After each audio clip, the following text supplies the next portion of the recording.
Hello and welcome to this Silverstripe screencast. In this tutorial, we're going to be talking about how to set up a more customized environment. So let's get into what we'll cover. First, we'll go over an overview of environments, just what they're about. And next, we will set up some logging for different environments, really common task. Next, we'll be dealing with email. And next we'll go beyond MAMP or WAMP if you're using that, and we'll create a custom environment for our project. And lastly, we will create some virtual hosts. So far, we've been working on our project only in the context of a development environment, but it's important to consider that we're eventually going to want to deploy to a remote test environment and hopefully soon thereafter a production website. A given project can have many environments, especially large projects that are entertaining multiple concurrent development efforts. Each environment introduces new state, and managing that state can be really cumbersome if you don't have a solid setup. So therefore, it's important to start considering your environments early on in the development process. So we've already talked a bit about the centerpiece of environment management in Silverstripe, and that is, of course, the ssenvironment.php file.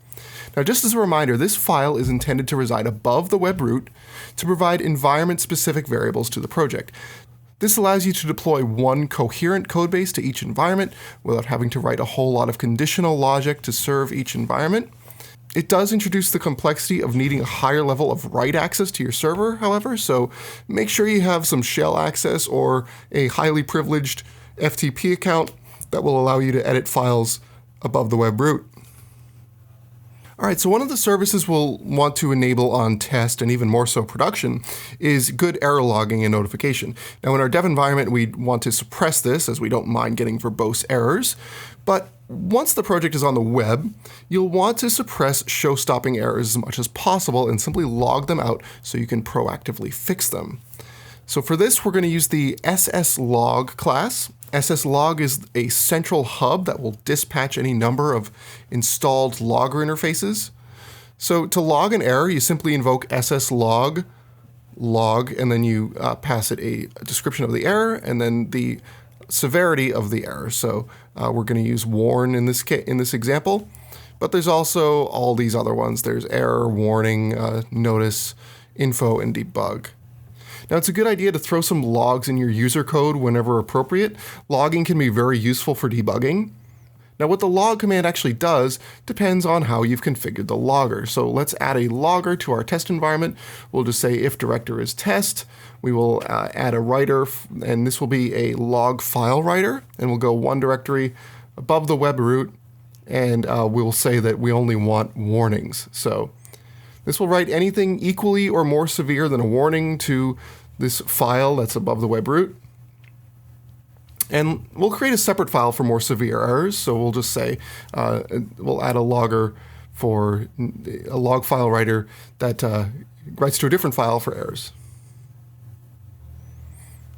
Now for production, we might want something more alarming. We'll have the logger send us an email if things go horribly wrong in the live environment.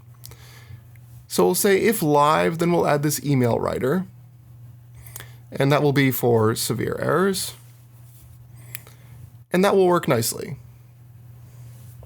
Now, while we're on this topic of sending emails, let's take some control over the transactional emails in our environments. Now, this can be a really annoying problem for a couple reasons. For one, if we're testing with real data, we don't want transactional emails to be sent to real users from our development environment. Second, we want to be able to test whether those emails would be sent and what their contents would be if we were in production. So a simple solution to this problem is to simply force the to address to go to you in the dev environment. So you can configure this in the config YAML. We'll just say email send all emails to and give it my address. This is pretty straightforward, but we're forgetting something. We don't want this setting to apply to all environments. We need to ensure that this YAML is only loaded for the dev environment.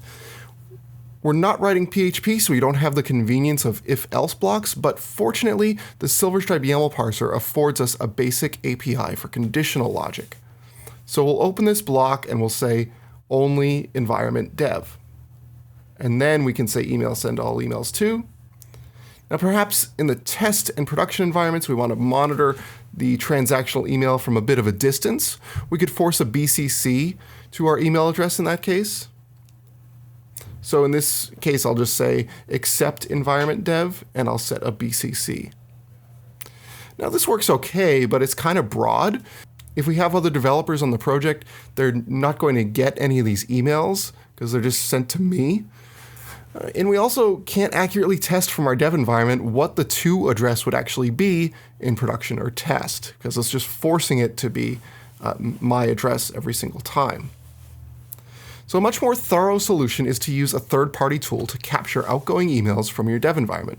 There are a few of these tools available, but the one I like and recommend is Mailcatcher.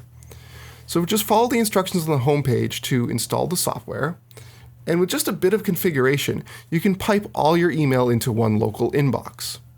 To browse the inbox, you simply visit localhost:1080, and now you can monitor all outgoing emails and know exactly who would receive them and what their contents would be in a production environment.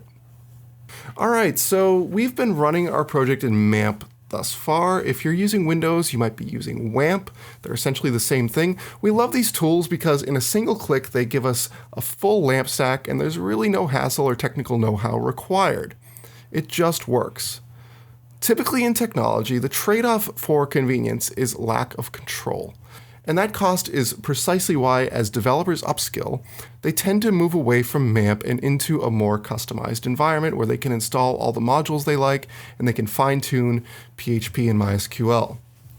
So practically speaking, this is going to be a really difficult process to demo because this workstation already has an environment set up and running, and it's not easy to just tear it down once it's installed. So we'll deviate from our usual pattern of doing live demos to something more instructional and just informative.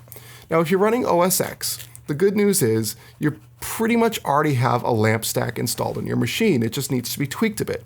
So let's start with Apache. The primary configuration file for Apache is httpd.conf.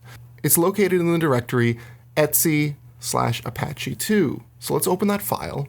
You'll need to be an administrator to edit it, so if you're loading the editor from the command line, be sure to preface the command with sudo or sudo and enter your password.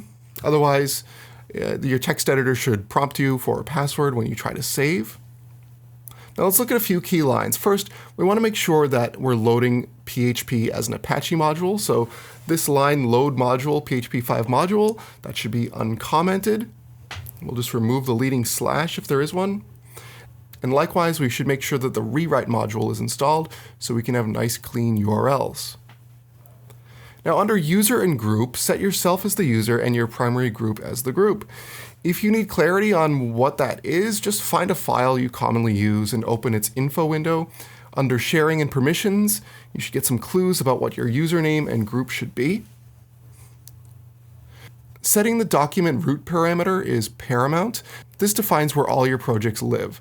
If you're using MAMP, this is the equivalent of applications mmap htdocs. So set it to something like users/your-username/sites. Immediately below that, change the directory node to use that document root and change allow override to all. That will allow you to use an htaccess file, which is really critical. And near the bottom of the file, ensure that you have a line that includes your vhost configurations. We're going to be dealing with that later. So this line include private etc apache2 extra vhost star.conf. We'll save that and we'll ensure that the vhost directory exists by typing sudo make-dir etc apache2 extra vhosts. So that's Apache. Now we need to configure PHP. For the most part, PHP comes configured just fine, but we should edit a few things. If you're using a recent version of OS X, your php.ini file will be located in user local etc php/5.5/php.ini. Now that's likely to change as this tutorial ages, so if you need to track down your php.ini file, simply run this command at the terminal. We'll type php-i and we'll pipe that into grep, which is going to kind of search for some text, and we'll look for the text ini. Now this should show you a line that says loaded configuration file, and that's where php.ini is.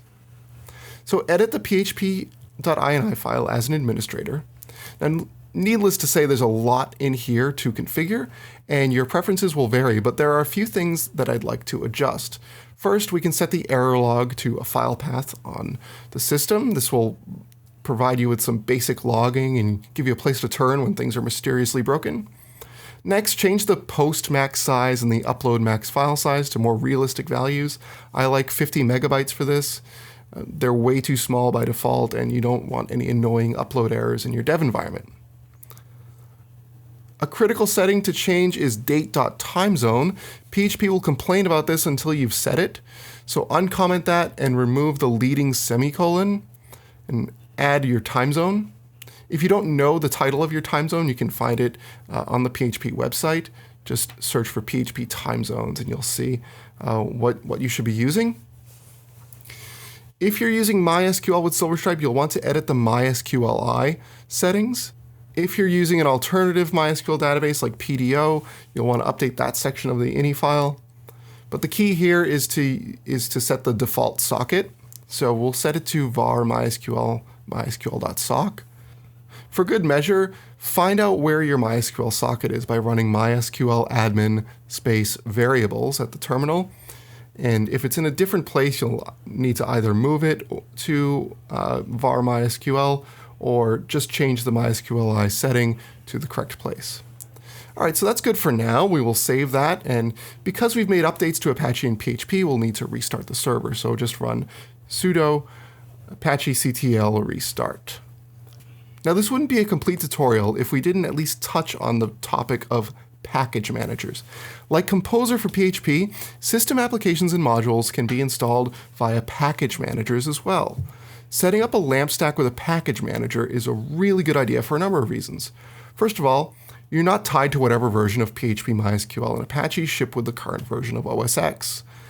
Next, when you upgrade OS X, your changes don't get overwritten. That's really nice. You can also run multiple versions of PHP to emulate different environments. Very useful for a dev environment. Lastly, you can add PHP libraries and Apache modules easily with a single command. So if you are working on something and you need some special PHP module, you can just do that. You don't have to worry about whether it's installed on your system or not. The most popular package manager for OS X is Homebrew. There are some wonderful online tutorials for setting up a LAMP stack with Homebrew. If you wanted to just read through, that's a really good way to go.